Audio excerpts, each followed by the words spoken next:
সবাইকে দেখতে পাচ্ছি, সবাই আছে। সবাইকে আমার আন্তরিক ভালোবাসা, অসংখ্য ধন্যবাদ সবাইকে। সবাই আছে। এখন সবাই তোমরা রয়েছো।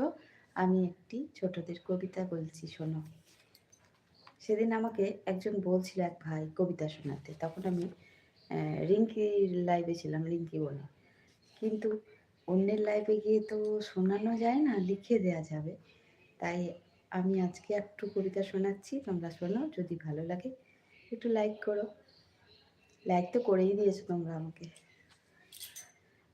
সুকান্ত ভট্টাচার্যের কবিতা। সবাই আমরা কম বেশি পড়েছি সুকান্ত।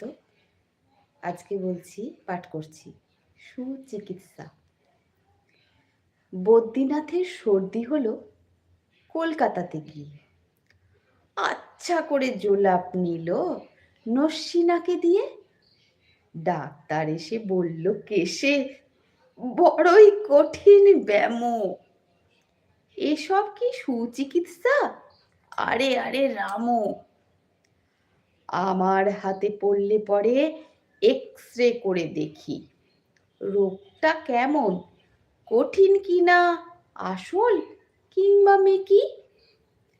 থার্মোমিটার মুখে রেখে সাবধানেতে থাকুক, আইস ব্যাগটা মাথায় দিয়ে একটা দিন তো রাখুক। ইঞ্জেকশন দিতে হবে, অক্সিজেনটা পরে, তারপরেতে দেখব এ রোগ থাকে কেমন করে। পল্লীগ্রামের বদ্রীনাথ অবাক হলো বাড়ি। সর্দি হলে এমনতর ধন্য ডাক্তারি।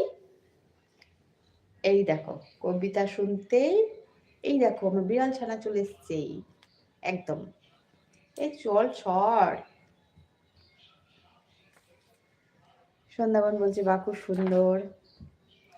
আর সুকান্ত ভট্টাচার্যের আরেকটা ছোট কবিতা পড়ে দিচ্ছি, শোনো। পুরানো ধাঁধা। বলতে পারো বড় মানুষ মোটর কেন চড়বে, গরিব কেন সেই মোটরের তলায় চাপা পড়বে।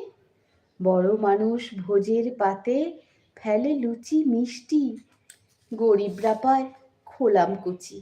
এ কি অনাসৃষ্টি। বলতে পারো ধনীর বাড়ি তৈরি যারা করছে, কুঁড়ে ঘরেই তারা কেন মাছির মতো মরছে। ধনীর মেয়ের দামি পুতুল, হরেক রকম খেলনা, গরিব মেয়ে পায় না আদর, সবার কাছেই ফেলনা। বলতে পারো ধনীর মুখে যারা জোগায় খাদ্য, ধনীর পায়ের তলায় তারা থাকতে কেন বাধ্য।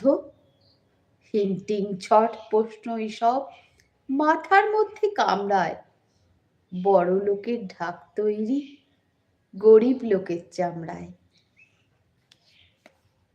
তাহলে বন্ধুরা, আজকে আমি ছোট ছোট দুটো কবিতা বললাম। তোমরা আছো, আমাকে সাপোর্ট করছো আমার পাশে থাকার জন্য।